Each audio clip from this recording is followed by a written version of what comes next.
Mesdames, Mesdemoiselles, Messieurs, en vos grades, titres et qualités, bonsoir. Aujourd'hui, je suis un homme heureux. L'ANISA vient de m'attribuer pour la seconde fois son hommage. Le cinéma de Côte d'Ivoire était en 1966 à Dakar lors du Festival des Arts Nègres. Le cinéma de Côte d'Ivoire était à Alger en 1969 lors du Festival panafricain des arts et de la culture où Germa, l'association des cinéastes africains, l'a fait passer.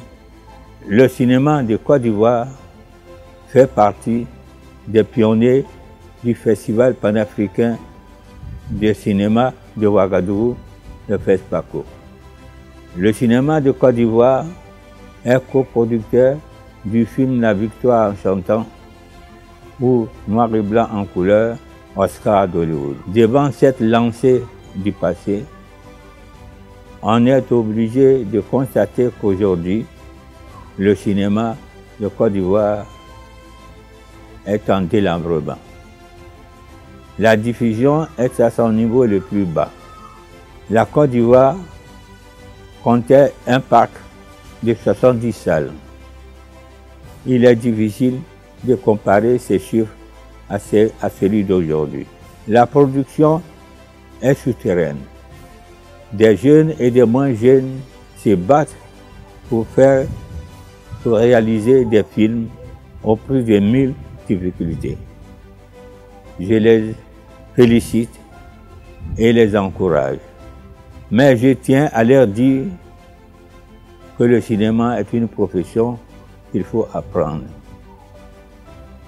Le numérique a apporté une grande amélioration à la technique cinématographique. Un appareil léger et performant permet à chacun d'impressionner des images. Cela ne veut pas dire qu'on fait du cinéma. Faire des images et faire du cinéma, ce sont deux choses différentes. Des volontés comme l'ANISA s'attelle à cette grande tâche pour relever le cinéma de Côte d'Ivoire.